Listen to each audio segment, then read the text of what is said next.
All-inclusive food and drinks at Busch Stadium had us wondering, what if everything was all-inclusive?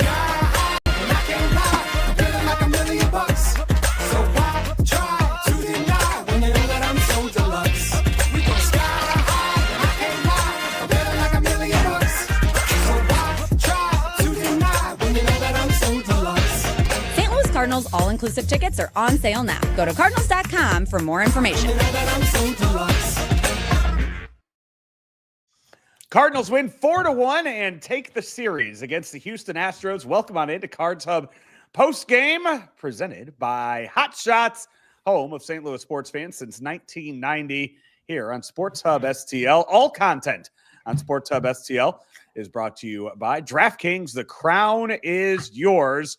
Joe Roderick, Matt Rocchio with you. And Rock, for a time there during the game this afternoon, it looked like it was going to be another Hunter Brown situation like you and I talked about earlier today. Fly ball after fly ball after fly ball. And then finally they broke through late in the game and Lars Nootbaar put it over the top. Yeah, big home run there for Lars Nootbaar. Obviously, he's had a big start to the season. Need him to continue that. We were talking about that earlier on the pregame show. How long will it last this year before something maybe interrupts it? But hey, ride the wave. Huge game for him. He got on base. He's working the counts with walks as well throughout the game. So fantastic Lars Nootbaar game. And luckily the bottom of the order really, provided, the fourth RBI and obviously the base runners for him there too.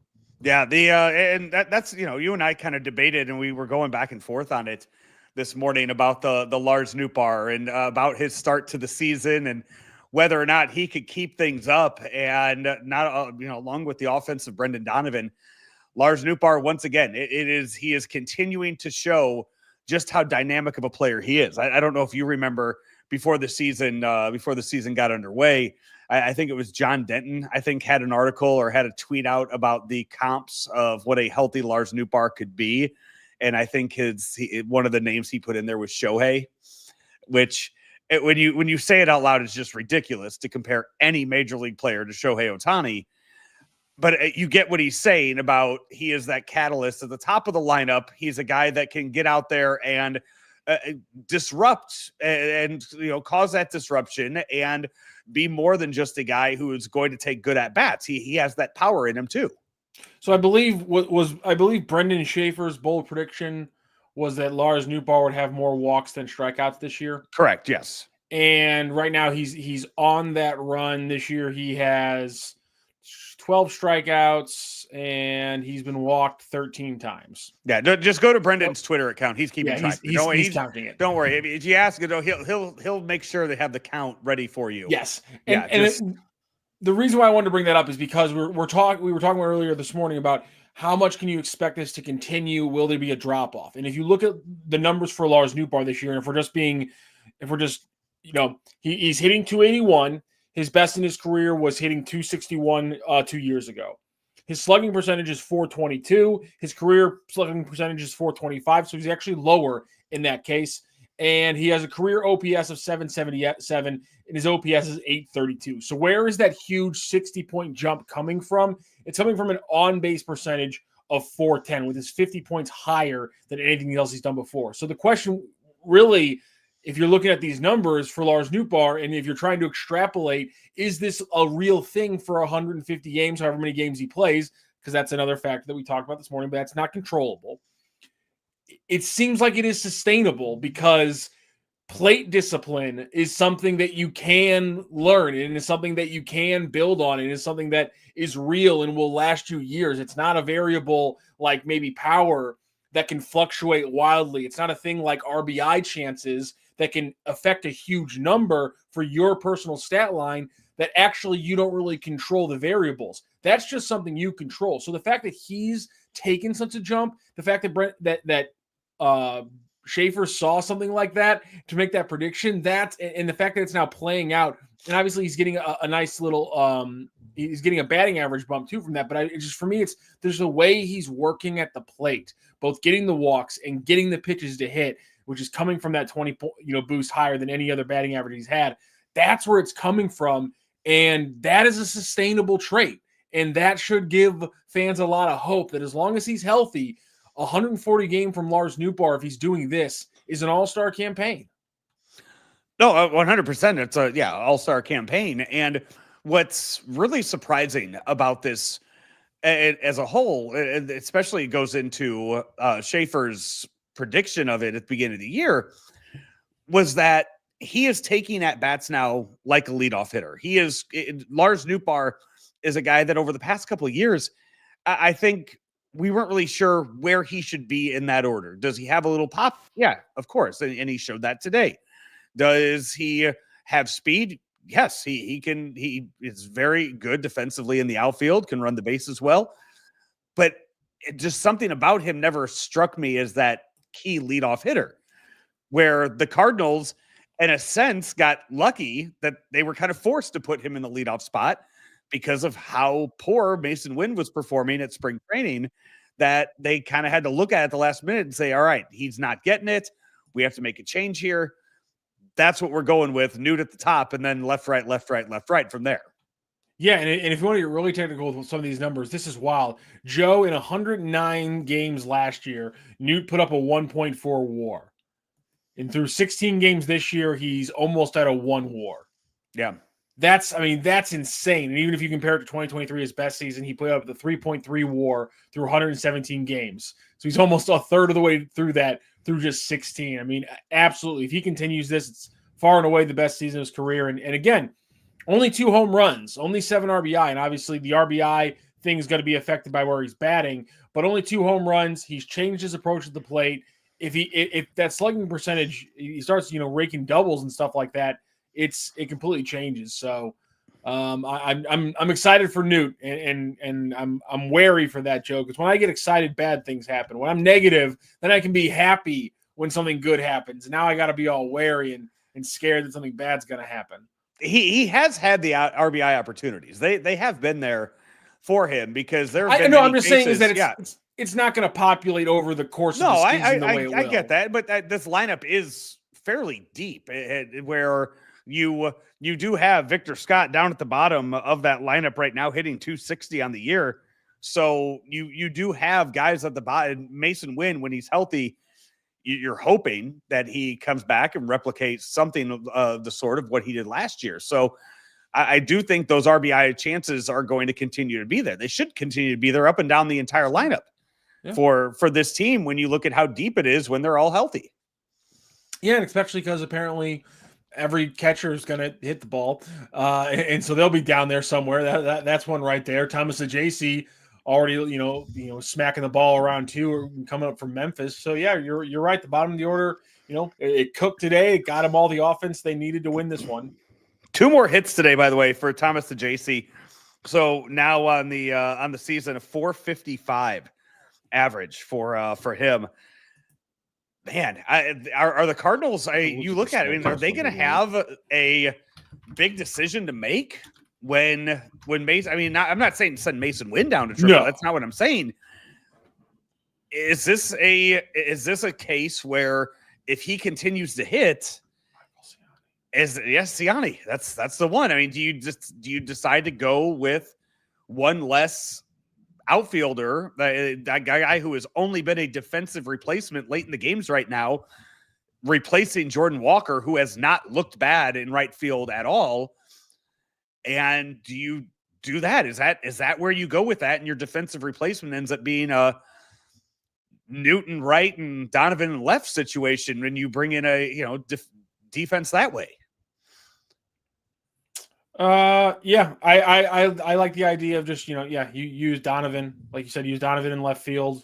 Hell, I still think they should be working Thomas Ajayci as a left fielder, just because I think it's going to be a way to find him at bats in a way in the lineup in the future. Yeah. So yeah, I think it's pretty clean.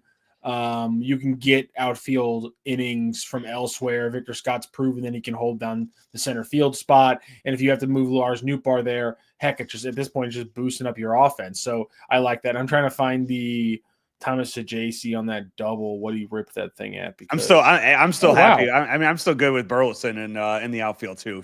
Put him out there. Yeah, that one works as well. Wow, Bert, he kind of got away with that one on that double. Only 82.7 on the exit velo there. His flyout was 96.8. But yeah, JC's ripping the ball. I love what I'm seeing from him. So I don't know if the Cardinals will consider it a decision just because they made the Siani decision for a reason at the beginning of the spring, and I don't know if they're going to deviate from that. But maybe the combination of Burleson, looking a little bit better at times when he's been in space. Walker looking so good in right field. Maybe they decide they can pull the trigger on it. And I think Walker being as good as he's been in right field is the key factor here. The catch that he made was it Monday night, the covering the most ground of anybody, any outfielder in baseball this year to make a catch, and showing that distance out there that he can. That he, those long legs can cover in just a matter of steps.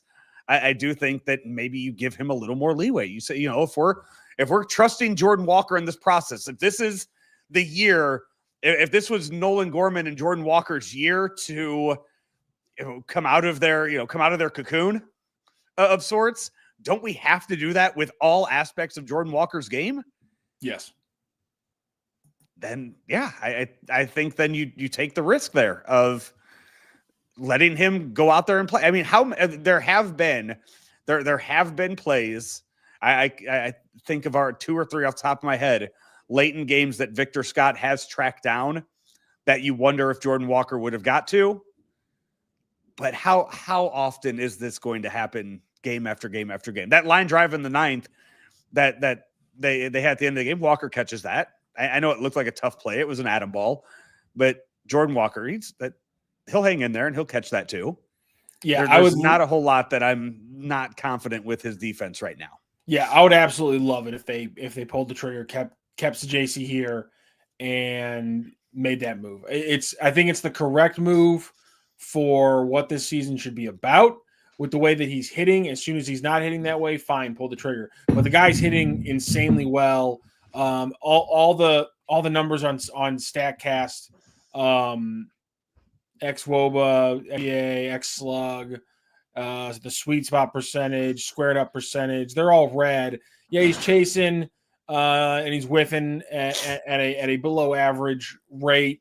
He's not barreling up or hard hitting him like crazy. So maybe you're saying that those numbers mean we got to pull back, and his fielding range hasn't showed up great. I'm just jumping on the baseball savant numbers right now. So I mean, the numbers in some ways look good because he's again hitting 455 through 22 at bats, and he just keeps stacking hits. I think he's missed 1 or 2 games where he hasn't actually got at least 1 hit. So you like what you're seeing from him. I say roll the dice and keep letting him go until he hits some kind of wall.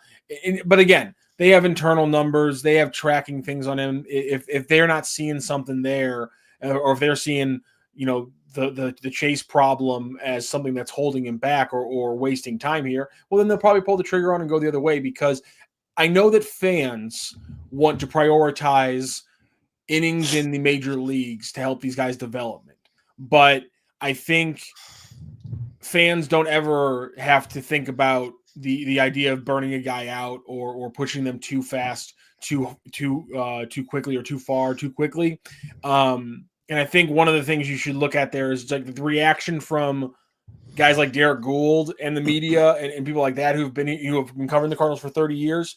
When they put JJ Weatherholt in single A and fans were like, why don't we see JJ Weatherholt this year? And it's like, okay, let's gauge the reaction here. If people are reacting to them putting him there to that degree because they're pushing him even that far, it should tell you what the norm is for this Cardinals team. And we just have to base our actual thought here around reality. And that's the reality of the situation. I want to get to this question from Ray, who throws out there as we talk about who would get sent down if you kept Sajacy up here, saying, does Baker need to start hitting for power? If we are talking, if we are looking at a Baker versus Siani as who were to go down, then I would say no. If it's Sajacy versus Baker, then Sajacy is more flexible. He can play more positions for you than Luke and Baker can. But I think just having that big thumper on the bench, a guy that led the minors in home runs last year, having that option down there, down at the end of your bench who knows his role, the home runs will come. They will 100% come. I'm willing to wait and keep him up here.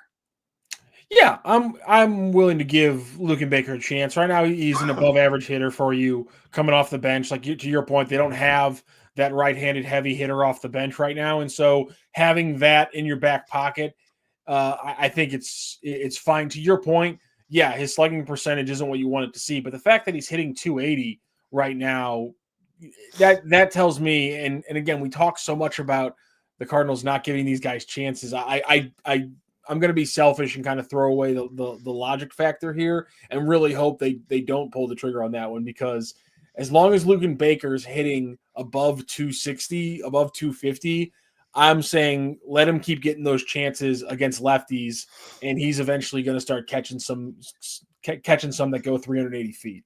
And Lucan Baker is one of those guys that you don't have to give him starts. You don't have to give him playing time every week. We're to the point. We know what Lucan Baker is. Yeah. You know what he's bringing to the table. I think he's up here for the entire season. I don't see a scenario where you're sending him down to play first base or DH down in Memphis. And on top of that, you've seen Ollie loves the being able to switch him and Burleson out at that DH position and being able to go in those late game situations and have him pinch hit. And I think that's something that would happen if Sajaci stayed up here. I think you would see that too, that you would see a similar situation with Sajaci being that right-handed bat coming out of the bull or coming off the bench and staying in games. Lucan Baker, 96th percentile in average exit velocity this year. Yeah. 76th percentile. He said the ball, big boy just wants to, he needs it to be a little warmer out there to start to start lathering up and getting those balls over the fence. He's one of the top hitters in Major League Baseball in average exit velocity percentage, or average exit velocity, hard hit percentage, and then he drops down a little bit, but he's still in one of the top percentiles in bat speed. Yeah, give that guy a couple swings of that damn bat if he's going to keep catching bat. If he's going to swing the bat with that speed, catch the barrel and get a hard hit that often, and absolutely just smoke the ball most of the time. Yeah. Let him go in there and rake. I love the aspect of Lucan Baker. Don't touch him. It's all going to change once they make their way down to Atlanta. Nice warm weather for once. They're going to get to play in a decent climate. They're not going to be wearing hoodies under the jerseys. They're not going to have to be huddled up. You really hate that, don't you? I can't stand it. It really bothers you. That's like the third time I've heard bothers me so They were wearing much. the balaclavas, and Joe's over here like, this is an affront to baseball. I hate it so much. It is paining me to watch baseball this season. Ooh. And watch how cold it is. I saw the highlight of Juan Soto grounding into a double play with the bases loaded earlier today, and he has a full ass hoodie underneath his jersey. That's not baseball. That's not. You want to go throw your 13U team into a tournament out in Chesterfield in March and wear that stuff? That's fine. But this is the major leagues. Let's get away from that.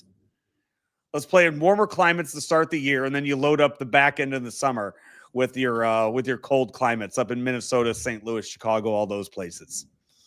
Ridiculous how they're Good luck with that Atlanta series though. Schwellenbeck, Strider, and I'm not sure who the third pitcher is going to be for Atlanta, but already those two ones, I do not like those matchups. As Renegade said, being cold's for the children. Not my kids though. Not my kids. My 11U Blue Jays. We didn't start games. I pushed that back to mid-April, and we're suffering right now. But it's a pain in the ass. But we're also looking forward to our warmer weather. How are you suffering? It was, man. I had a snuggie on coaching third on Monday night. Yeah. Oh God, Jay it was rough. Trying to bring the food combo. It was rough. Keep the food combo out of here. Content here on Sports Hub STL is brought to you by DraftKings. Maybe you were lucky enough to get into there in that pick six and have Lars Nootbaar having a big game today. If so, keep that up as you go to the DraftKings Pick Six app And if you haven't done so yet, download the DraftKings Pick 6 app and use code STL Sports. That's STL Sports. There's the code for new customers to play $5. Get $50 in Pick 6 credits, better payouts, bigger wins, only with Pick 6 from DraftKings. The crown is yours. Gambling problem? Call 1-800-GAMBLER. Help is available for problem gambling. Call 888-789-7777 or visit ccpg.org in Connecticut. Must be 18 and over. Age and eligibility restrictions vary by jurisdiction. Pick 6 not available everywhere, including New York and Ontario. Void where prohibited. One per new customer. Bonus awarded as non-withdrawable Pick 6 credits that expire in 14 days. Limited time offer. See terms at pick6.draftkings.com/promos. Wanted to take the second half of the show today to talk about the pitching that we saw. And just right on cue, Ari chimes in saying the offense has exceeded expectations so far. The pitching has met the low expectations. If you think that the pitching so far has met low expectations, then you have, then you only watched, that Boston series, take away that Boston series and look at where the Cardinals pitching, where the Cardinals starters have been are probably ranked throughout all of baseball. Because I know the other day, what was it in the storylines? The ERA, the team ERA in the past week had dropped something from like 590 to like 450, something along those lines. That team ERA is going to drop even more over these last two games that we've seen, because the pitching so far has far exceeded the entire team, I think, has far exceeded expectations. I think the hope was what? Ethan Hannaford tweeted it out. Last 8 games, 1.13 starter ERA. Okay. I know that from last 1.13. That's insane. Yeah, from Monday, April 6th, I know that it was the Cardinal team ERA dropped from 590 to 439. Yeah. In a week. So I'm not sure. Even if you had low expectations, your reaction should be they've definitely absolutely leaped over them, because Sonny Gray's mowed people down through 4. Eric Fetty has allowed 6 hits and has 9 strikeouts over his last 18 innings, over the 18 innings, not counting the Boston game. So just in the last 12 innings, obviously Fetty's been nails. Liberatore settled back in again, take away Boston. He's been fantastic. We just saw Matz. He wasn't, hugely dominant, but a damn good start today as they extended out to 6 innings. And again, Michaelis is going to be Miles Michaelis. You're going to get the good, you're going to get the bad. But and Palante's been solid. I'm not sure what the complaint would be, mainly around the, would it be the bullpen? Because other than a couple big flubs here, Phil Maton's been a fantastic addition. Ryan Helsley's been Ryan Helsley for the most part. And there's been, been some flubs here and there, but other than that, I don't know what there is to really complain about with the pitching staff. To your point, when we're talking about expectations, my complaint, as I was talking about earlier, is that you don't have, the heft in the rotation, but with the guys you have, they are exceeding expectations. Good. No, I don't want to take the Balzer stat route of just saying, if you take out this part, then the rest of it, looks really good. But yes, that Boston series, that doubleheader especially, has really made this bad. Has made the numbers, I wouldn't say bad, just put them where they are. Team ERA right now for the Cardinals is at 4.25. That's and I don't believe that includes today's game either. So that's going to drop even lower now. So yeah, this Fangraphs has it after 17 games, so that does not include today's games. In fact, I think we should just make an agreement that we just throw out all games involving the AL East. They are toy stadiums. The Yankee Stadium is obviously crap. You just know what that was a team that had a few guys struggling offensively, and you played in their home opener, and then in a doubleheader. Again, we could sit here and we can come up with all the excuses we want. I don't want to do that. You got Boston at a bad time. In Toronto. You got Boston at a bad time. God knows where. I just say we just no longer count the Toronto games are fun. Hey, games we in no Toronto, longer count that's a fun stadium. They're not normal baseball games. The AL East is a different dimension in and of itself. The green monster is fine. It's fun. It's not real baseball. Yeah. Same thing with the children's porch in Yankee Stadium. So come on now. Let's play some real baseball. Let's get out of the AL East. Team is super entertaining. Yeah, it is. It's been a fun team to watch. Bernie has been talking about this nonstop in a lot of his videos and in his articles that he's been posting. It's a fun team. And going into an offseason where we looked at no moves in the offseason, and you looked at $1-2 million signing of Phil Maton. When you look at no improvements, no trades that we thought were coming, just nothing across the board, you didn't want to invest in this team. But they went out there with the thought of, we're going to let the young kids play. We're going to let them see what they can do. Victor Scott, 6 stolen base today. Love to see that. Love to see him going out there and running the way he has. Defense has been very good. I haven't looked at the numbers yet to see where they rank. I know Ricky Horton was talking about some of the numbers defensively of where this outfield ranks. It's one of the tops in baseball. There has been no egregious defending that I've seen so far to where you look at it and you go, God, that's really sloppy. That needs to be cleaned up in any way. This has been a fun team to watch and a lot of fun to sit and watch on TV. And when the weather gets warmer, I look forward to making it out to more and more games. Joe, I'm looking forward to Sports Hub STL starting to do some of these video game tournaments, because your comment there made me think you're not playing enough MLB Show, because everyone knows. I really haven't everyone been. knows that It's bad. Everyone knows catchers become better hitters when you go in and change their position to first base. So you saying that they didn't make any improvements in the offseason, again, you're not playing enough MLB The Show, because kind of like defensive end and outside linebackers in Madden, you make that switch, they get better. And so I'm not sure why you're just ignoring John Mozeliak jumping on the sticks and making a very crucial and important change with Wilson Contreras.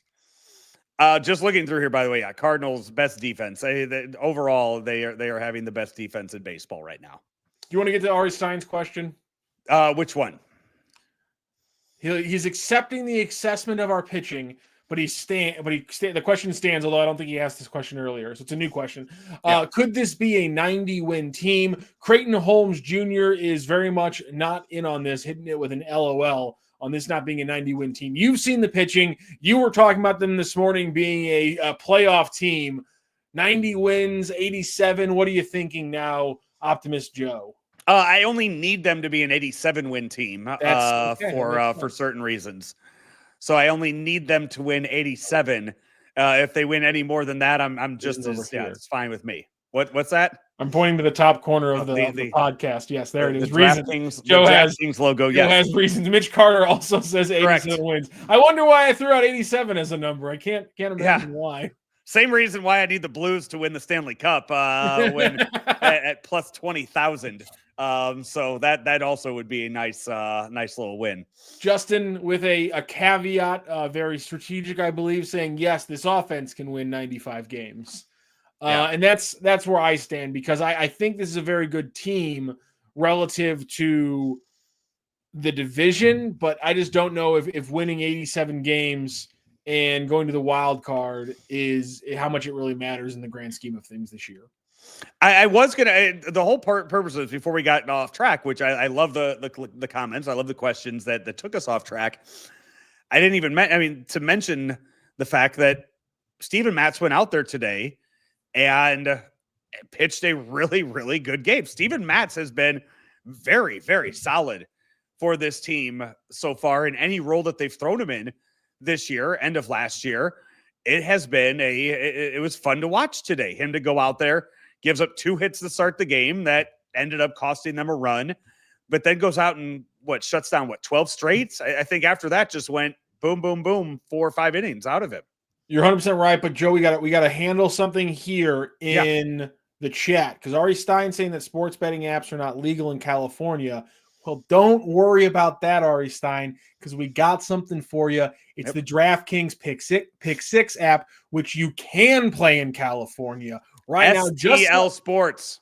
Just like in Missouri, you can play the DraftKings Pick 6. I'm going to throw it up there so you can see it right there. Use our promo code STL Sports on the DraftKings Pick 6 app. If you're in California, just like Georgia, Missouri, you can use and play with the Pick 6 app. So get your plays in now, Ari.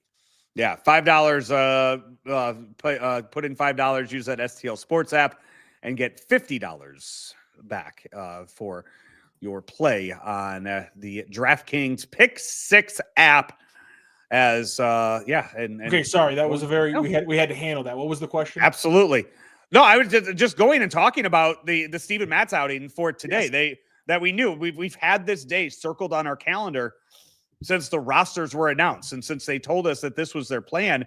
And Steven Matz goes out there today, 5 innings pitched, 71 pitches. I know they had him capped at that. I know they had the pitch count on him. And this is something I talked about with Schaefer yesterday and I talked about it with Schaefer, and you saw Fetty and you saw Sonny Gray go out. We're elevating the pitch counts with these guys. We're in mid-April. We're trying to get them up to that 90 pitch mark and get them into the bullpen. But Steven Matz, very, very well done today. Yeah. Also, I thought it was pretty impressive that we saw Kyle Leahy a third time in 3 days. Ryan Fernandez, we saw him for the second time in 2 days. And a lot of people I know have been harping on the bullpen usage. So even because you go to 6-man rotations, what happens when you have maybe multiple games where you only go 5 or 6 innings? We obviously haven't seen that yet, but you saw the build today. 5 innings pitched from Matz, 1 from Fernandez, Leahy, Maton, and Helsley. That seems like with a guy like Leahy going 3 times in 4 days like this, with Maton as they start to ramp him up, it seems like as long as you get like 5, it seems like this 6-man rotation thing can work, assuming that every run, one of Palante, Gray, or Matz or Liberatore can give you a 6 1/3, 6 2/3 kind of outing. As long as you get that, you shouldn't be pinched the way I know that some people have been worried about losing the long relief and changing into a 6-man rotation. Yeah, and your comment about Leahy is something I think every year you go into it and you never know who that new face of the bullpen is going to be. You never know who's going to step up and be able to produce. And right now, Phil Maton's doing exactly what we expected Phil Maton to do. Kyle Leahy is going to be that guy in 6 or 7 inning situations, because now you look at it, JoJo's been impressive. Maton and Helsley have been exactly what we expected them to be. You add Leahy into that, and that shortens up the game so much, in that you're only asking these starters to go 5 innings, and you have 4 guys right now who are really impressive in that back end, and you can't ask them to do it every single night. I don't imagine we see Kyle Leahy tomorrow, but you know what? JoJo's there now.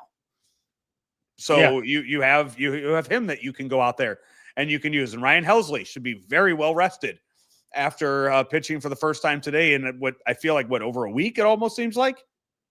I'll have to double check on that one. Yeah, it's been a while. We've also seen. I was going to say we've also seen Phil Maton. He pitched back-to-back in Pittsburgh, and it was an inning and 2/3, and so that was him when it was still only about a month into the season, and so they were still kind of ramping him up. So seeing that guys like that have that ability to come right back, and again, Leahy's crazy too, because it was 2 innings yesterday, which is wild when you think about it. So yeah, that was extremely impressive, and you know what, to Ray's point, handicapping how we're considering this, it wasn't a completely right-handed lineup, missing the most dangerous pop. With Alvarez, who actually had a pretty good track record against Matz, but nonetheless, to your point, a very solid 5 innings. The thing that jumped out to me the most, he faced 17 batters and he got 17 foul balls, and I thought that was a fascinating look from Steven Matz today. Justin Hutchinson chimes in with a question about Wind coming off. We addressed that earlier on, so when we're done with this show, if you go and check out the first half of the program, we actually talked about that at length, about who should where they should go or what they should do with the way that Thomas Saggese has been performing so far. Mets are where the Cardinals head this weekend. 4-game series against Juan Soto, and the Mets, they were up in Minnesota earlier today and lost to the Twins. So both teams will be heading east, heading to New York for the 4-game series this weekend. Have not seen. I know tomorrow the Mets don't have a pitcher listed for their game tomorrow, so I'm not sure who Andre Palante will be facing. Haven't done my homework yet on the Mets. ESPN says Peterson. Okay. Who's it have for the whole week? Who's it have for the 4 games? They have Peterson, Senga, Holmes, and McGill. Okay. So you'll face their best. You're facing 3 of their best. Yeah, that's gonna be Peterson, lefty. Yeah, that's gonna be a tricky one right out of the gate. I'm sorry, I can't help but laugh because every time somebody says Mets and really hits the S, it just sounds like what was it Frank Thomas who did the Mets have nothing to hold their heads for except they lost this series. Every time somebody hits the Mets when it just holds the S a little too long, it just I hear it in my head, just they have nothing to hold their head for except they lost the series. Yeah. They played bad. They gave away. They played bad. They gave away the game. series. Yeah. Such a good one. We appreciate everybody, all the comments, all of the viewers here on Cards Hub Postgame, as we bring you Cardinal Postgame shows each and every day after games, along with Cards Hub 365 every single day, whether it's an off day or not. 365 days a year, we'll be here again for the 365 and for Postgame, even this Sunday on Easter Sunday. So we will have people working all weekend long, bringing you Cardinal coverage here on Sports Hub STL, and all that coverage is brought to you by DraftKings. The crown is yours. He is Matt Rocchio. I'm Joe Roderick. This has been a Cards Hub post game. Thank you for watching, everybody, and we'll see you next time.